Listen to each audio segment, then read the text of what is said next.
I want you to imagine your hip hurts so badly that getting out of bed in the morning feels like a full contact sport. No walking the dog, no golf, no chasing your grandkids, just pain every single day. Now imagine the only treatment available is a surgeon handing you a cane and saying, and I quote, "Best of luck."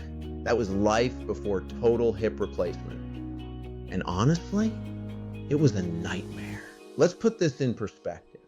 Without total hip replacement, roughly 1 million people per year in the United States alone would instead be dealing with wheelchairs they didn't want, medications that barely worked, surgeries that, and I say this as a surgeon, were genuinely horrifying by modern standards. One early solution involved carving a new socket out of the patient's own bone and just hoping for the best. Another involved using ivory, as in actual elephant tusk. Ivory in a human hip in 1891. We have come a very long way. Now, the man who changed everything, Sir John Charnley, British surgeon, absolute legend. In the early 1960s, Charnley had a vision, a low-friction hip replacement that would actually last. He called it the low-friction arthroplasty, which is a very British way of saying I figured it out. His first bearing material of choice? Teflon. Yes, the same stuff on your frying pan. It did not go well. Teflon wore out incredibly fast, produced massive debris, and caused catastrophic reactions in surrounding tissue. Patients came back worse than before.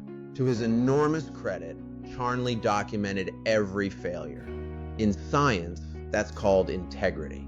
In surgery, that's called learning the hard way so your patients don't have to. Then, 1962, a salesman named Harry Craven walks into Charnley's lab carrying a sample of a material used in industrial gear manufacturing, ultra-high molecular weight polyethylene, UHMWPE. Charnley tested it. It wore dramatically less than Teflon. Strong, smooth, and cheap. One of the most important advances in surgical history, brought in by a sales rep. I tell that story to every industry rep I meet. Suddenly, they feel very important. Charnley paired this new polyethylene cup with a small 22mm metal femoral head, fixed everything with bone cement, and performed the first truly modern total hip replacement. It worked. Patients walked. Patients lived without pain. The world changed. But here's the thing about medicine. Every solution eventually reveals a new problem. By the 1980s and 90s, surgeons were seeing the polyethylene wear down, releasing microscopic debris, causing the surrounding bone to slowly dissolve. We called it osteolysis. Patients called it other things I can't say here. So engineers went back to work, late 1990s. Highly cross-linked polyethylene, HXLPE. The molecular chains are chemically linked together, dramatically reducing wear. Wear rates dropped by up to 90%. Implants started lasting 20, 25, 30 years. And more recently, vitamin E stabilized polyethylene, which sounds like a skincare commercial, but is actually an antioxidant enhanced bearing surface that resists oxidative breakdown even further.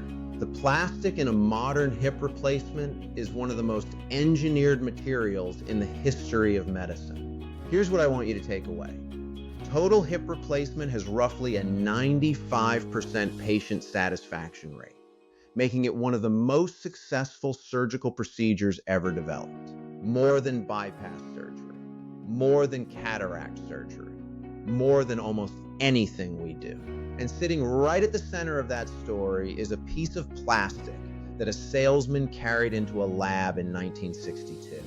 Medicine is remarkable. And sometimes, so is the sales team. If you found this interesting, follow along. I break down the science and history behind the surgeries that changed people's lives. And if your hip hurts, come see me. We've got really good plastic.